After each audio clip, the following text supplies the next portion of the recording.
Speed, দেখো আমার সাথে কে দাঁড়িয়ে আছে। নোয়া নোয়া রেস মি। তুমি কখন হাঁটতে চাও বলো? আমি এক্ষুনি আমার লাইভ স্ট্রিমটা শেষ করে ওখানে গাড়ি নিয়ে চলে যাচ্ছি। আর আমার বিশ্বাসই হচ্ছে না যে স্পিড নোয়ার সাথে রেসে রাজি হয়ে গেল।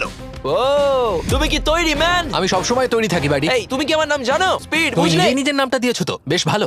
এই মুহূর্তে স্পিড নিঃসন্দেহে বিশ্বের দ্রুততম কন্টেন্ট ক্রিয়েটর। সে কি বিশ্বের দ্রুততম মানুষকে পরাজিত করতে পারবে? আমি ওর রেকর্ড ভেঙে দেবো। অলিম্পিকের সবাই ওই একই কথা বলে। ও মাই গড, আমি তোমার থেকে ওটা হাতিয়ে নেবো। যদি তুমি এবারেও যেত তাহলে তোমার চ্যারিটি আরো একবার $1,00,000 পাবে, আর স্পিড জিতলে তার কোন এক ফ্যান পাবে $1,00,000। রেসটা শুরু হওয়ার পরেই তুমি নিজের সব আশা হারাবে, তারপর রেসটাকে বন্ধ করতে চাইবে, কিন্তু সেটা আর সম্ভব হবে না। আমার নাম স্পিড ভাই। তুমি জানো না তুমি কি দেখতে চলেছো ব্রো?